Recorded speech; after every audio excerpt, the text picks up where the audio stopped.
Muchas gracias, Carlos, por la presentación. A todos ustedes que han tenido la cortesía de venir esta tarde a compartir con el doctor Virgilio Beato. Y para no perder más tiempo, entro directamente en el texto. Un texto que he escrito con verdadero deleite para mí. Celebro con mucho entusiasmo esta iniciativa del Instituto Latinoamericano para la Democracia que preside el profesor Guillermo Lustó, con la colaboración del Instituto de Estudios Cubanos y Cubanoamericanos de la Universidad de Miami, que fundó y dirige el profesor Jaime Suchlicky.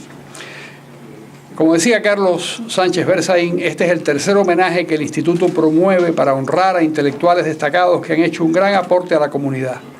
El primero fue dedicado a don Enrique Ros, historiador muy meritorio y acucioso del acontecer contemporáneo cubano. El segundo fue a mi querido doctor Horacio Aguirre, director de Diario Las Américas, ese excelente periódico que ya lleva 57 años juntando, informando y defendiendo a los hispanos del sur de la Florida. Y el tercero, el de hoy, es este merecido reconocimiento al doctor Virgilio Beato, una de las figuras más prestigiosas del exilio cubano. No hay duda de que sin proponérnoslo, estamos reviviendo un género casi olvidado de la retórica clásica, el encomio o arte de alabar, que tenía sus reglas, como también las tenía el vituperio o arte de insultar, muy popular, por cierto, en nuestra cultura cubana. Primero debo hacer el disclaimer. El doctor Virgilio Beato, además de ser mi amigo, a sus 93 años es mi médico y es el médico de mi familia, aunque ya debo ir pensando en un sustituto debido a una confidencia que me hizo otro amigo, admirador y paciente suyo, don Carlos Sánchez Berzaín. Parece que hace unas semanas el doctor Beato le explicó que no contara con él demasiado tiempo. Carlos pensó que se trataba de una mala noticia, a lo que don Virgilio le respondió: no, yo no tengo ningún problema, es que pienso retirarme cuando cumpla los 100 años.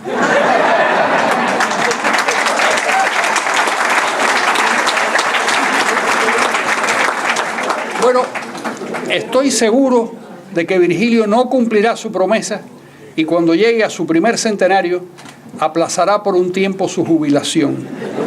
Si jubilación viene de júbilo, me sospecho que este es un personaje que disfruta mucho más el ejercicio de la medicina que el ocio.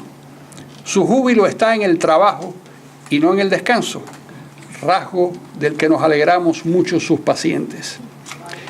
Estamos en presencia, pues, de una de esas personas que enriquecen tremendamente a las sociedades en las que conviven. Nos beneficiamos de su talento, de sus preferencias profesionales, de sus urgencias psicológicas. Todos sabemos además que Virgilio Beato es un clínico extraordinario.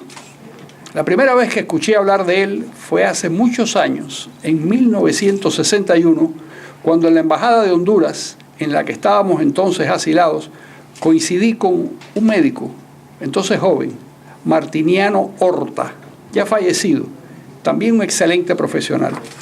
Recuerdo que le pregunté a Horta: si te enfermaras de algo que no consigues diagnosticar, ¿a qué médico cubano llamarías? En la embajada teníamos tiempo para perderlo con estas preguntas absurdas.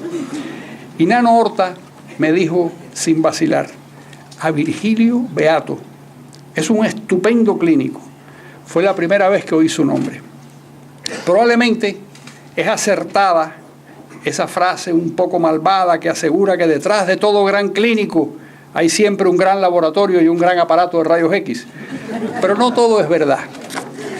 Ser un gran clínico no quiere decir que se renuncie a los casi asombrosos instrumentos de diagnóstico con que hoy contamos habitualmente, sino que la intuición del buen clínico le indica cómo y cuándo recurrir a las tomografías computarizadas, las resonancias magnéticas, los cateterismos y el resto de esas pruebas diagnósticas, sin renunciar al humilde estetoscopio, a la percusión y a la exploración manual.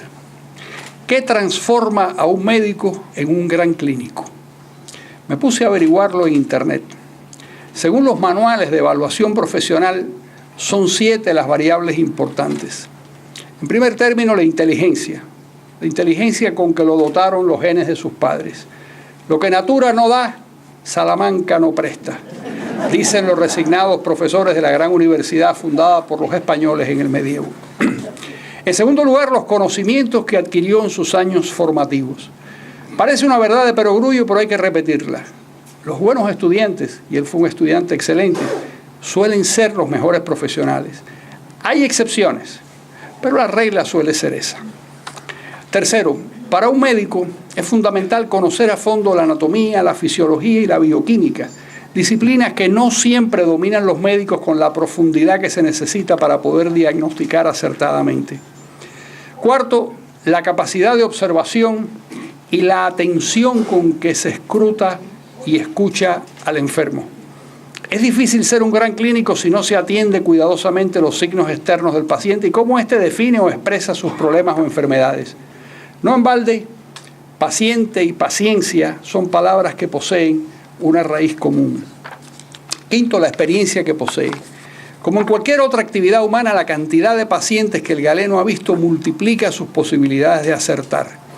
Me he tomado el trabajo de hacer ciertos cálculos muy conservadores y estoy seguro de que a lo largo de su vida profesional, el doctor Beato ha visto o examinado a más de 150,000 pacientes.